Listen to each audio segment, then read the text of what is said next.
Hi guys, my name is Dante, and welcome back to Overpain. Today's patient is Katie Kitty 13. Let's go with Katie. Hi Katie. Hi there, Dante. Myself and my two friends have been obsessively watching your videos recently and thought it would be fun to see what you think of one of my drawings if you want to do an Overpain thing. I stream on YouTube a lot, so the majority of my drawing process for this picture is on my channel. I just didn't know what else to fix. Well, basically think evil mermaids, sirens, or something. Yeah, that's about right. Speaks for itself, really. Luring people in and killing them, possibly eating them. Heck, what do I know? Their accessories are made of human bones. Gross. My style is usually very realistic, but I'm generally better at drawing the characters than the backgrounds. So any tips on how to actually make them decent would be awesome. I can basically do some things in extreme detail, but suck at putting them into a scene. Hearts and love, Katie.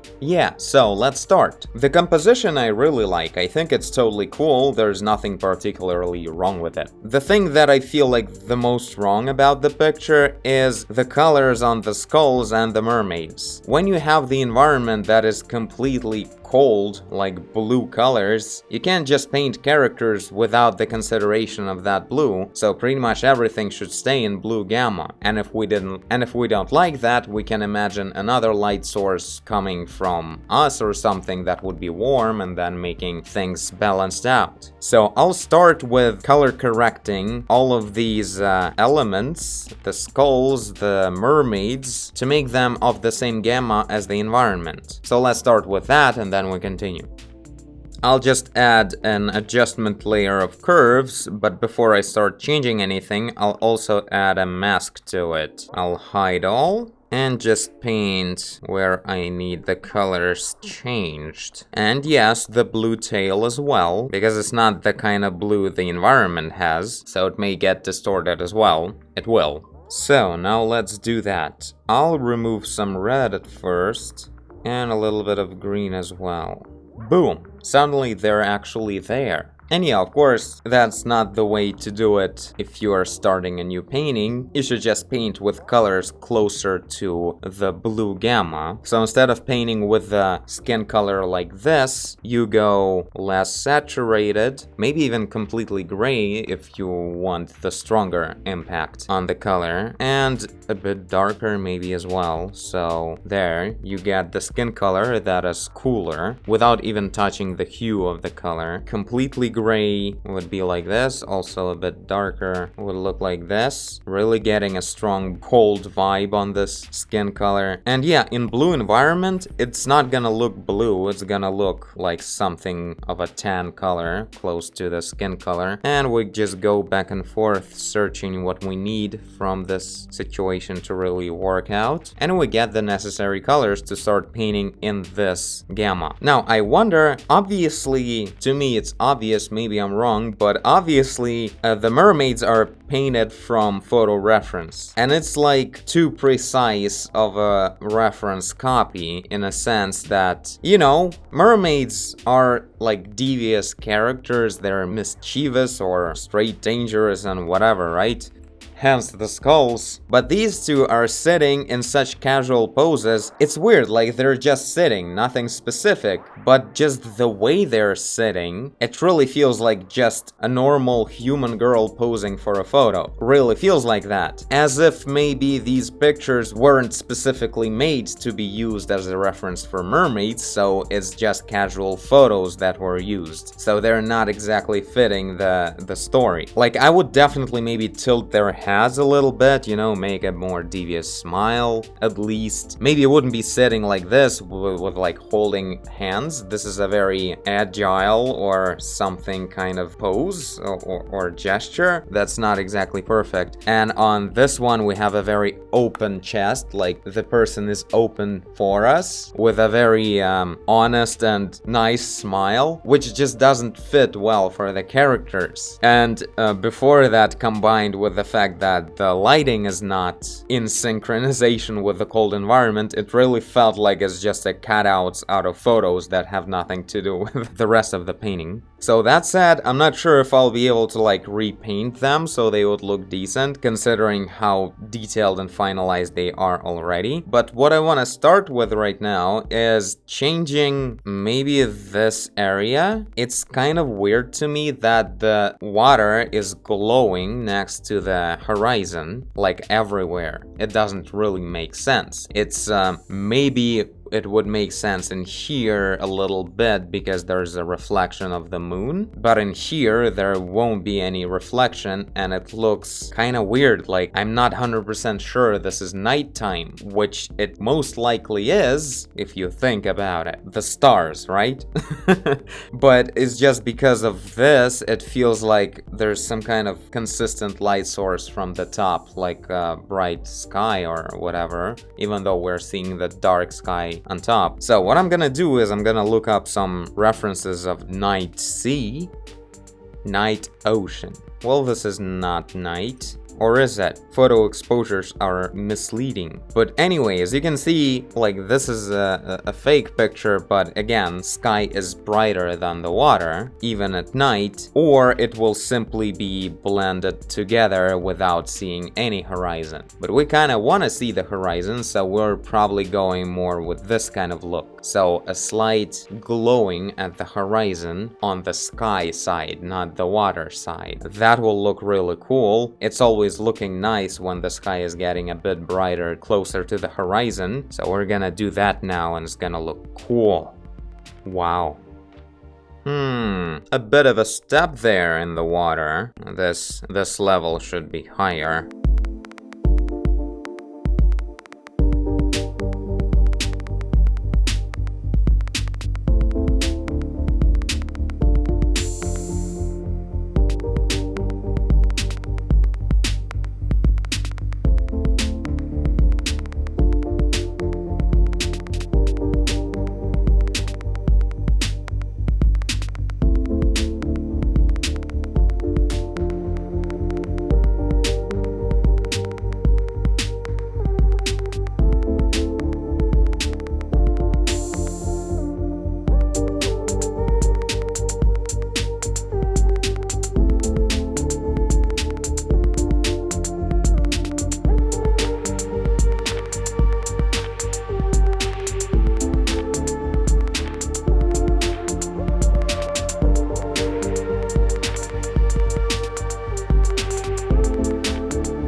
So I left the sky and the ocean for a moment. We're not done there, but now I'm fixing some of the lighting. Like, I remember that we have the moon light coming from over there, and we're seeing the light source pretty much. It's obvious that it's behind the characters. Therefore, we need to make sure that the areas that are totally not facing that are gonna be much darker. So we'll see, maybe I even like sync some of the elements of the bodies in darkness and then highlight their silhouettes with the mist behind. Something I like to do sometimes. So yeah, here's the shadow from the head. And here there will be just half of the face visible well, and the other half will be much darker. Obviously needs more precise work later on. And in here is pretty much the same. Maybe we'll add a little bit of a triangle over here.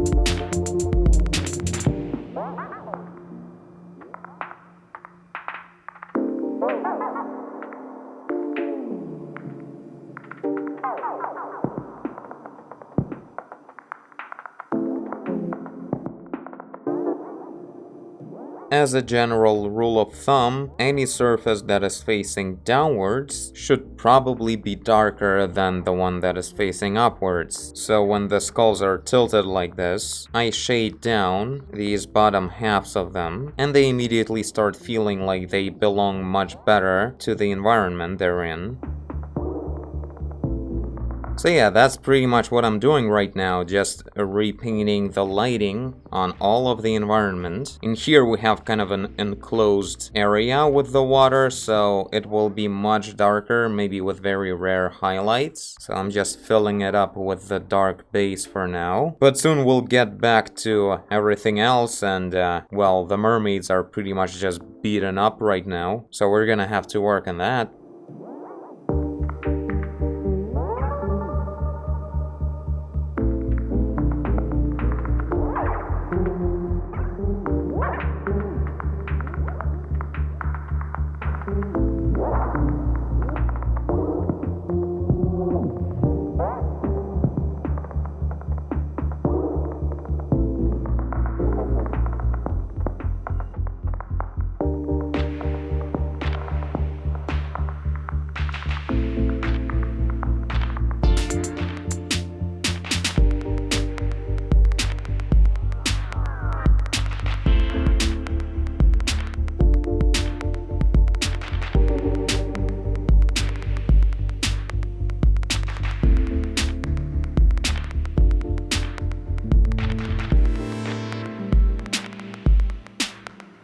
Taking up quite a lot of time, a lot of details, ambitious picture with the full background and such. So yeah, let's do the hint on the moon right here. I also added these splashes behind the stones that are brighter than the stones, and the stones are pretty much just black silhouettes almost, with a little bit of highlights at the top, something like that. So yeah, the splashes are only in the back because in the front they wouldn't catch the moonlight, so they're dark and not really visible anyway, so we're only painting the ones in the back.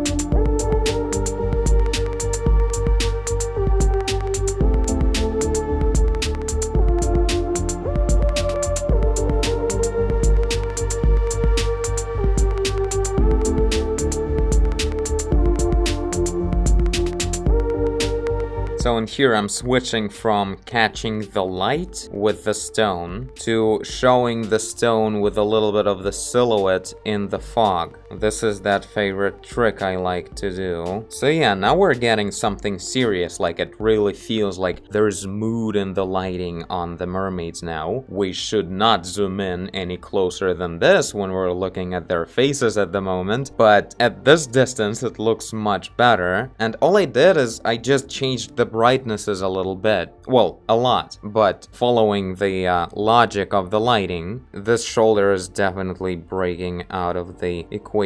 Yeah, like that. Only a little line of the light will be caught. And let's imagine some of the light from the hand behind, from that plane that we don't see. It caught a little bit of the moonlight and reflected it on the belly, and that's why the belly back there is a bit brighter than the dark side of the arm over here.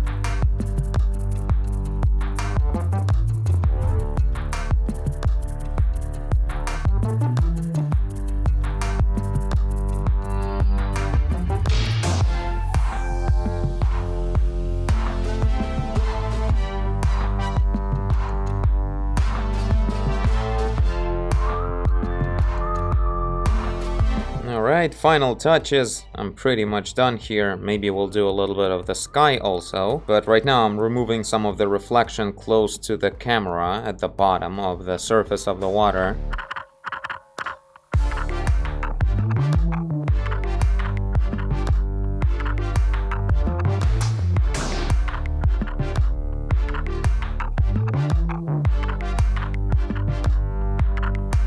Alright, here we go. So this is the final result. Remember to bring back the stars. So this is the progress we're getting. So I'm not putting stars at the areas where the sky is bright. Stars only reveal themselves where the sky is dark enough to see them. So yeah, pretty much a whole bunch of fixes on the lighting. I didn't go into like changing the personalities of the mermaids or anything. I only broke their faces a lot. Pretty much that's all I did.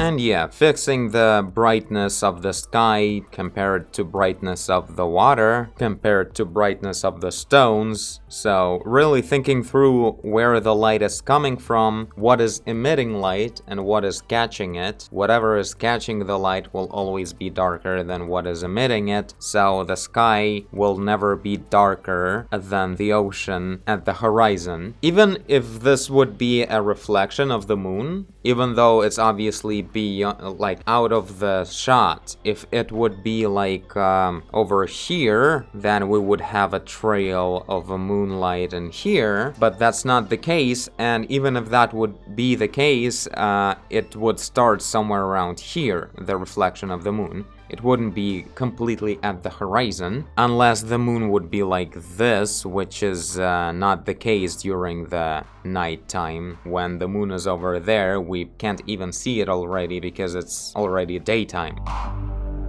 So yeah, it may make sense to make the clouds a bit darker than the sky. Something like that, just quick little clouds. The main thing to take away from this is don't be afraid of the shadows. You can make things dark. If everything gets too dark, you may add another light source, but then you really need to think through how exactly the geometry goes of that other light, so they wouldn't just blend together into things being lit up from everywhere and that's it. But in this case, we just removed all the moonlight from the places where it's not supposed to be, and wherever we needed to bring back some of the details, we went ahead and added this fog or maybe spraying water from the splashes of the waves. So in here we see the tails, in here as well, seeing some details of the rocks, and overall the picture looks much more like a nighttime situation and brings a much stronger mood that this kind of story really needs, I think. And yeah, blending in objects into the environment is based on consistent lighting. So if the skull is falling down on their left side, the left side will be darker because it's facing away from the light source. And the reflection, generally whenever an object is close to the water or touching it, the reflection of that object will probably be just a dark silhouette, so we just make a dark trail underneath. And that would be it. Thank you, Katie, for your submission. This was a lot of fun. A big picture, so it was quite a challenge to work through enough details so things would work out. But yeah, this is a really cool one with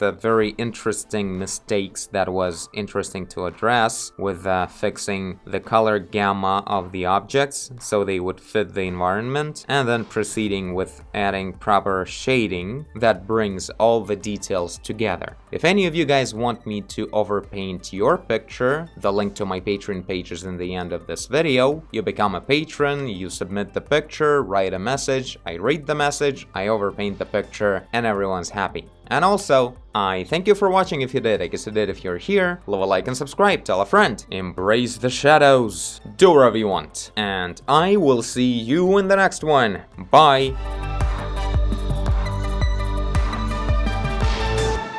And also, it's always a good idea to paint slowly, which is something I tried this time, and I think it worked out pretty well. I feel like if I would be rushing as I always do, this would turn out very differently.